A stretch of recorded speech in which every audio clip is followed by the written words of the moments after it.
Today we're taking a deep dive into the fascinating and thought-provoking world of performance art, an art form infamous for challenging audiences and pushing boundaries. In the art world, performance art is often considered one of the more divisive forms of expression.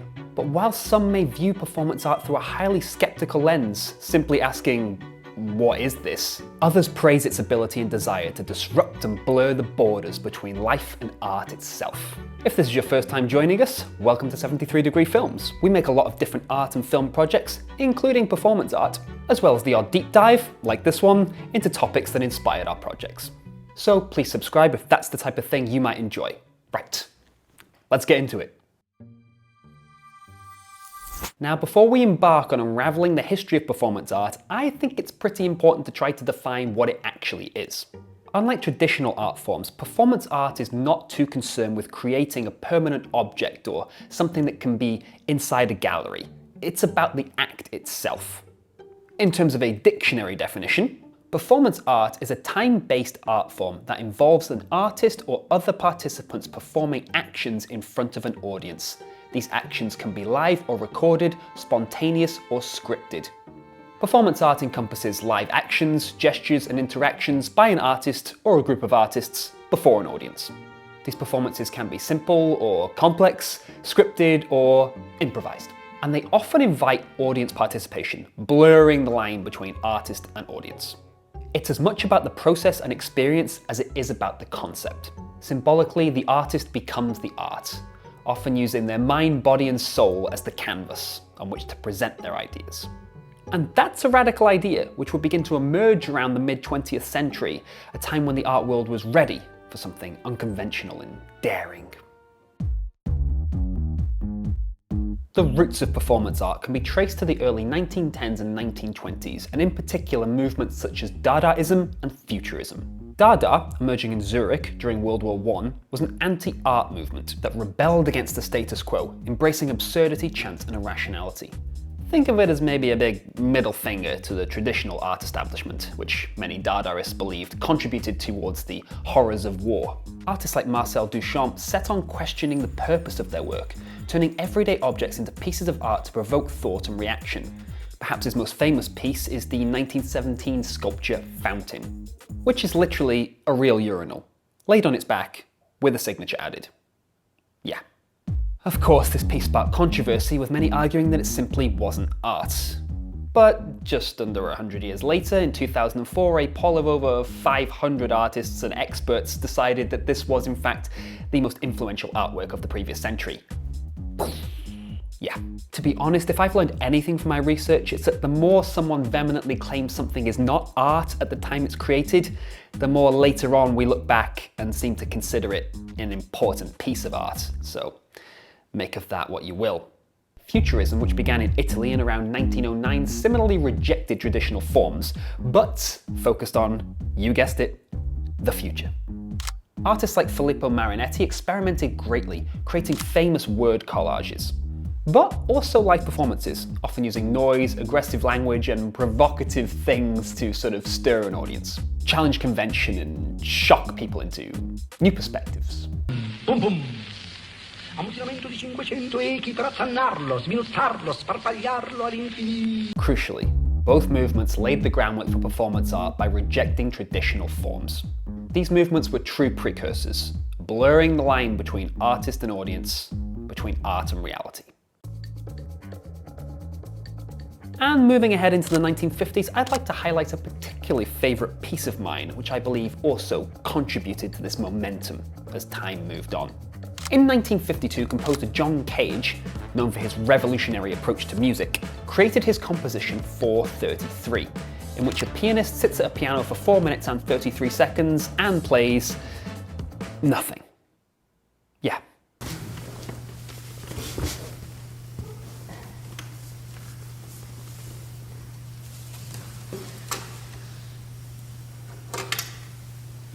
But the piece itself is not silent. Rather, it's the sound of the pianist being ready to play, carefully following their sheet music, which has precisely no notes. They're just ready to play. Cage's ideas were challenging the intentionality of art. questioning what it means to create and experience a piece of music or a piece of art. This perspective deeply influenced future performance artists who sought to, once again, challenge traditional forms or invoke spontaneity as part of their work. And I just love it. It's truly provocative, it's a brilliant idea, and it really does make you think for a moment there. Can silence be music? And if not, why not? And if yes, then why yes? Good question. Now we're getting to an era where performance art truly exploded as a solidified idea, the 1960s and 70s. The golden era, if you will. During this period, artists were riding a wave of momentum, firmly in the direction of questioning societal norms and rejecting commercialization. This period saw the civil rights movement, the feminist movement, anti-war protests, and a focus on LGBTQ+ rights, providing significant catalysts that inspired artists to make their art about politics, about the body, and about the personal experience. Again, to pull up an artist from this period that had a profound impact on my own way of thinking, I'd like to point to the work of Joseph Beuys. Known for his very welcoming motto, "Everyone is an artist." Beuys viewed art as a tool for healing and social change. His performances, often bizarre and ritualistic, embodied his belief in the transformative power of art, with deeply rooted connections to parts of his own life. My favourite piece of his is something from 1974 titled "I Like America and America Likes Me." In the performance art piece, Beuys was transported in an ambulance to the airport, flying to New York City and spending 3 days locked in a room with a wild coyote. Yes.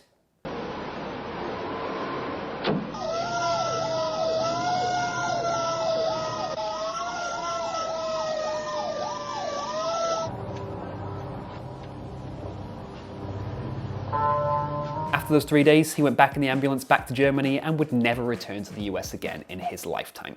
His performances often emphasized transformation and myth, making him one of the most influential performance artists of his time. And if you're interested in his work, we made a film earlier this year about a performance art piece where I kissed a giant self-portrait into existence on the streets of Berlin, tracing the steps of famous performance artists, including Beuys, in that city as we did it. That's up there. And if you do go see it, please leave a comment and let me know what you think, because I'm very proud of it. Yes. In fact, looking back at how deeply connected this piece I created was to a particular place, I began to reflect a lot more on how performance art has these epicenters around the world, serving as fertile grounds for artists to challenge norms, create provocative work, and gain visibility.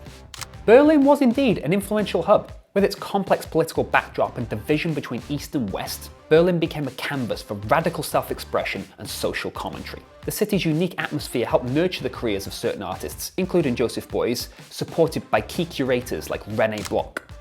In fact, as part of the performance art piece, I actually destroyed that final painting in front of the original gallery René Bloch, which itself concluded with a work by Beuys titled "Ja, jetzt brechen wir hier den Scheiß ab." Yes. So here we will break some shit. I was feeling very inspired. Joseph Beuys broke some things in an exhibition when they closed that gallery down, so I went back to find the original building, which is now just an apartment. We politely asked the people that live there, "Hey, do you mind if we just film something outside quickly?" They were like, "Yeah," so we also said yeah, and then smashed things up. Anyway, yes, let me know if you watch the film, it sort of fits with the whole thing. Today, Berlin remains a performance art powerhouse, and for many people, they are drawn there to create work presented to audiences. You'll find a diverse array of artists and spaces for that type of work, including institutions like the KW Institute, which we also filmed outside. Next up, I think we have to mention New York City, which is often considered the birthplace of the avant-garde movements. In the 1960s and 70s, New York was a haven for artists wishing to experiment with new forms and ideas as part of things like the Fluxus movement. They were embracing chance and spontaneity, changing the way we thought about simple things like music and dance. Venues like The Kitchen became legendary, with artists such as Laurie Anderson and Meredith Monk pushing the boundaries of sound and movement, things that would become hallmarks of performance art as, again, it just keeps moving along this timeline, becoming more and more mainstream and defined as we go ahead. Of course, there are other cities like Tokyo, London, Los Angeles that were also deeply influential across this period. London's influence, especially through institutions like the Tate Modern, was very clear. While in Los Angeles, the Museum of Contemporary Art, or MoCA, was also extremely influential. regularly featuring performance art as a crucial part of its exhibitions. Each of these cities has left an indelible mark on the history of performance art, contributing to the definition of it, but also influencing the global discourse around what it can be. Now, I briefly mentioned the word Fluxus there when I was talking about New York City, and I think we better zoom in on that for a second, because that's a movement that greatly contributed to this story. Emerging in the early 1960s, Fluxus was actually bigger than a movement. It was an entire new way of thinking, inspired by the experimental ideas of artists I've mentioned like John Cage, and the anti-establishment ethos of Dadaism and Futurism. Fluxus embraced the idea that art could be created by anyone, anywhere, and did not need to result in a tangible product. Fluxus artists loved blurring the line between life and art, often staging performances that were thought-provoking, provocative, or even just downright confusing, but always interesting. One of the most famous Fluxus figures, Yoko Ono, created works like Cut Piece in 1964, where audience members were invited to cut pieces of her clothing, turning the act of destruction into art as the performance progressed. Very delicate, it might take some time.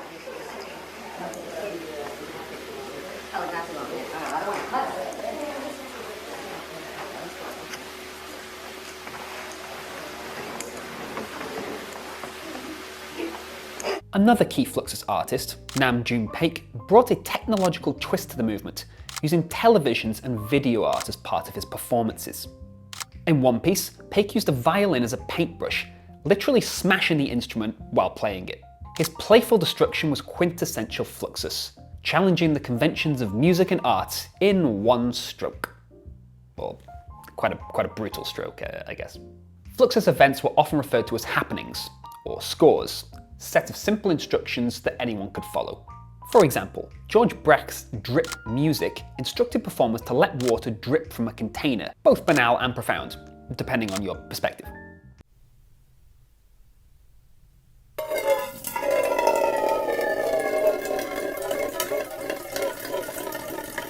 This DIY ethos reflected the dramatic, playful spirit of Fluxus.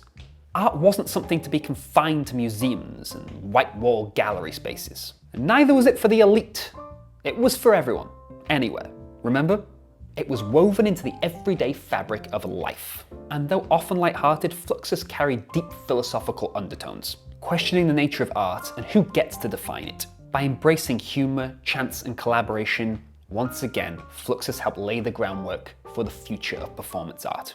To sum the movement up in just one sentence, I will try my best, but I think I would say, sometimes the most simple actions can carry the most radical ideas. Sounds good.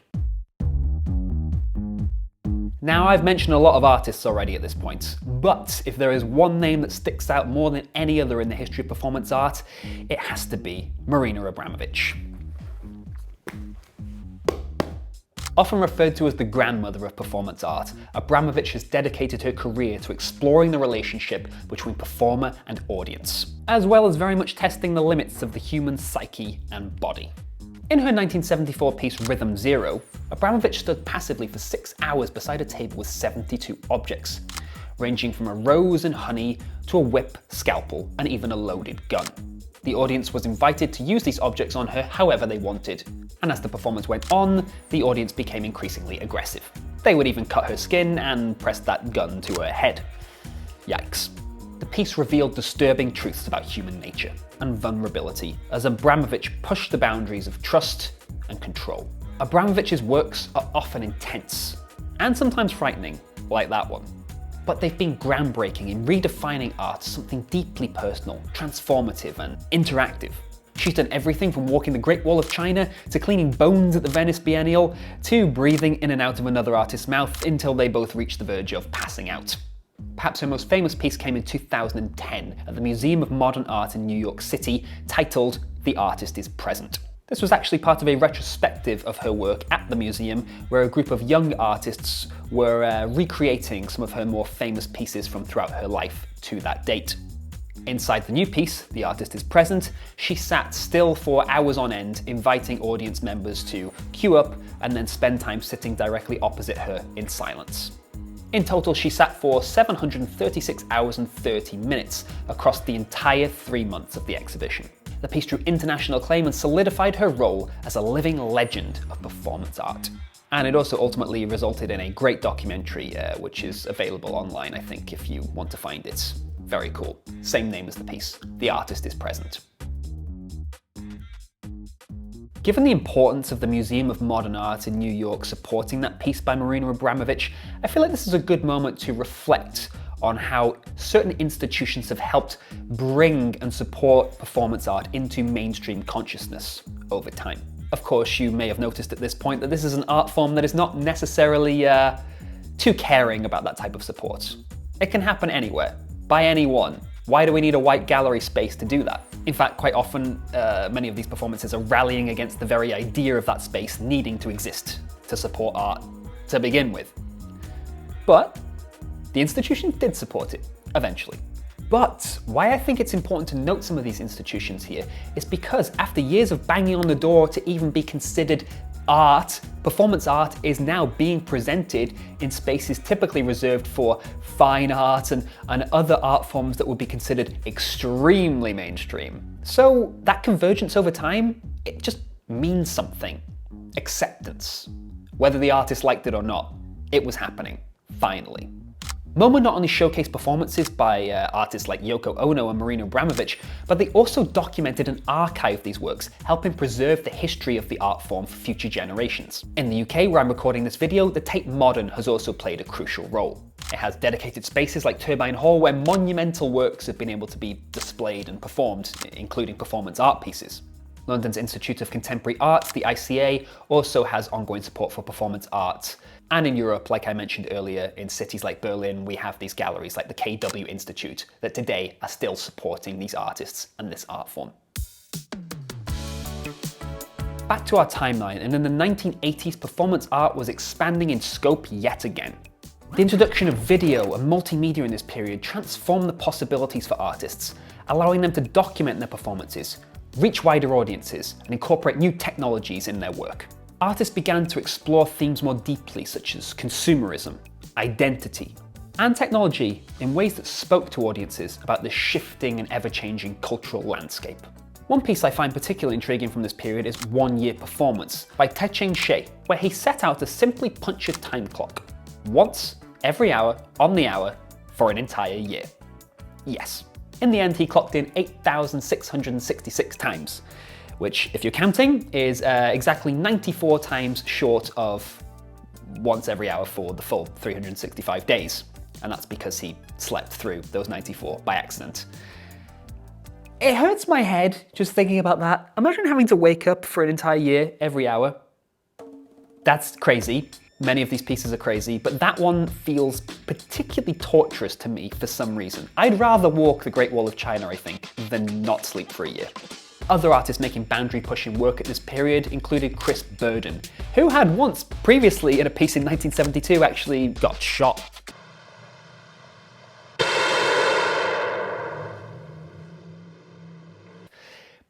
Yes. In the 80s, his performances were now taking the movement in provocative new directions again, involving hallmarks of his work like personal danger, testing the limits of his own body and endurance, which was becoming, again, the central theme during this period. Consumerism and danger.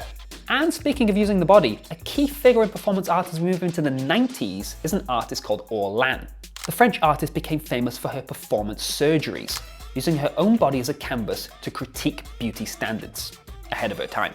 These surgeries, which were conducted under local anesthetic and broadcast live, involved altering her face based on the ideals of beauty found in art history, specifically the Mona Lisa's chin and Botticelli's forehead.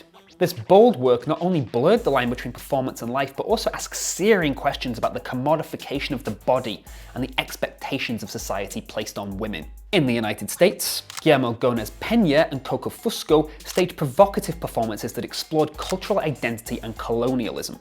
Their piece, The Couple in the Cage, from 1992, featured the two artists locked in a cage, dressed as authentic natives from fictional land, while they satirically interacted with audiences in a critique of the Western exotification of indigenous cultures.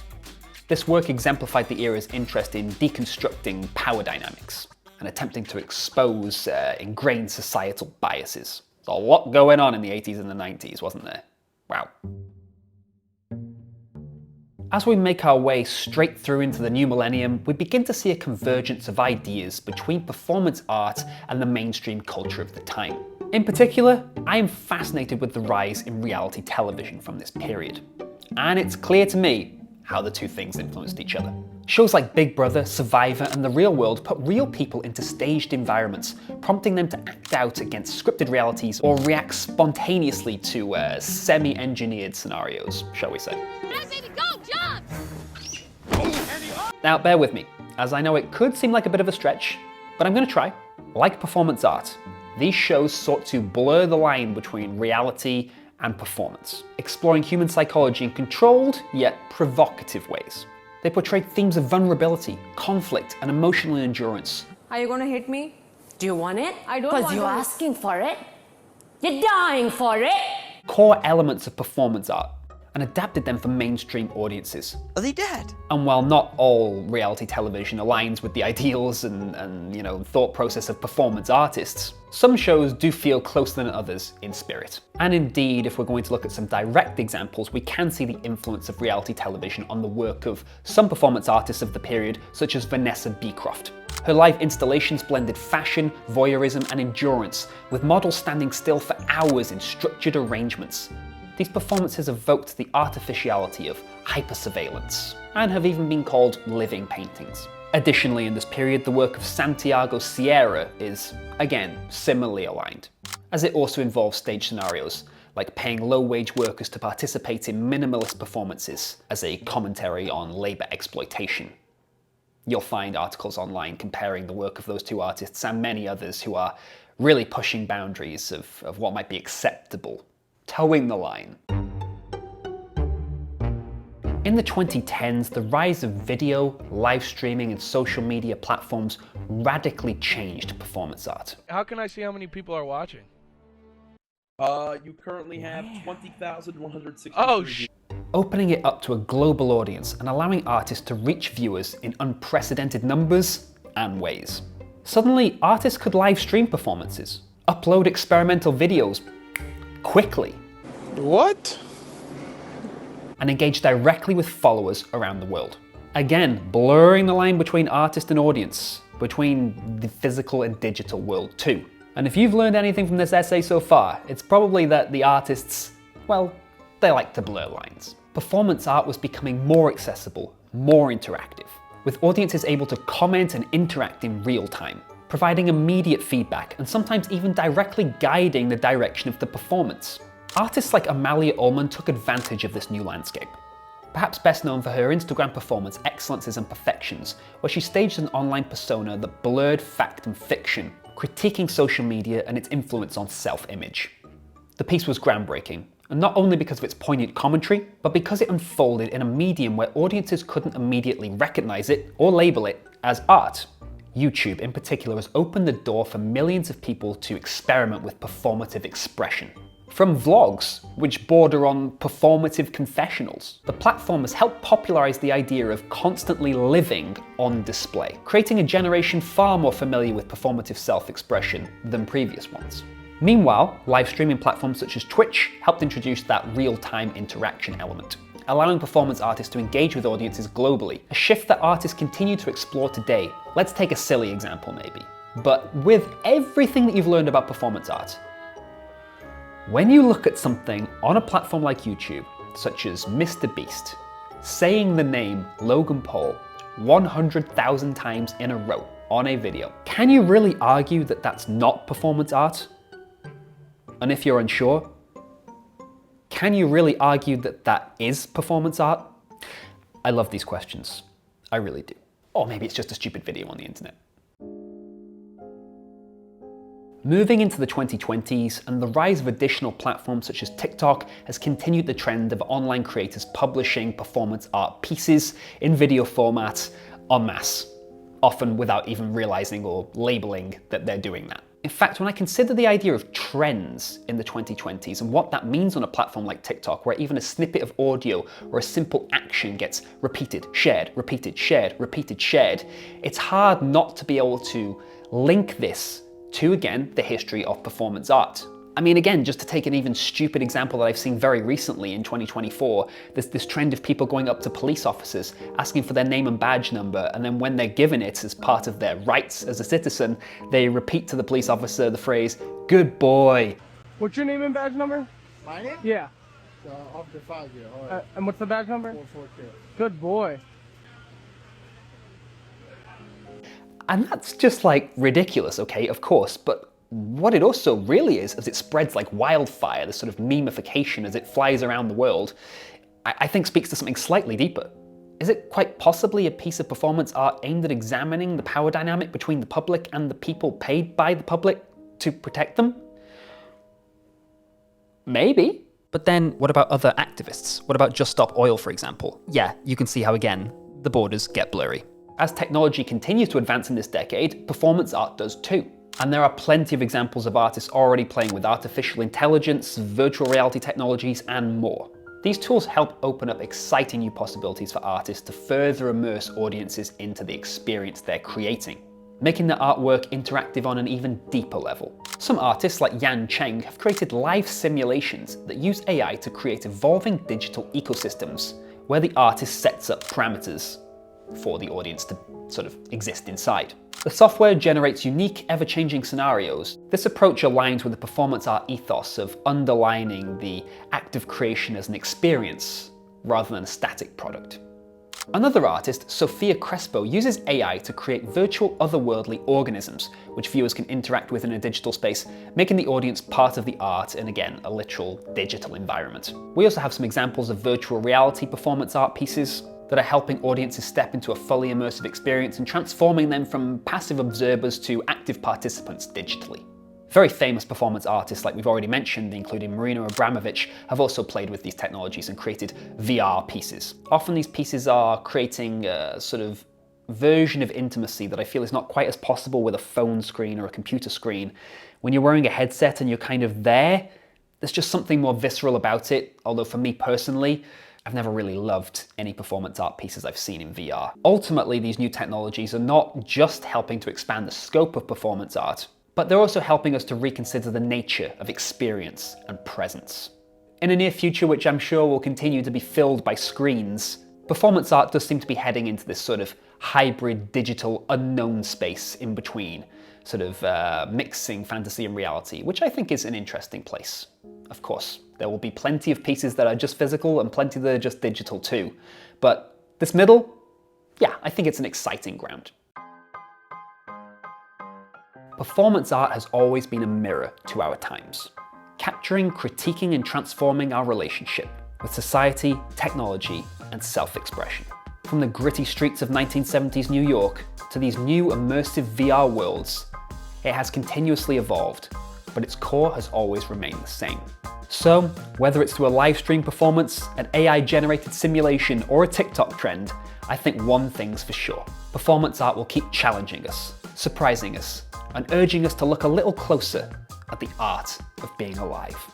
That's it for today. I hope you enjoyed this video, and if you did, please let me know in the comments, and if I missed out any of your favorite artists or pieces, let me know too, and I'll make sure to go check them out and let you know what I think. Make sure to subscribe if you enjoyed, and thank you very much. See you next time.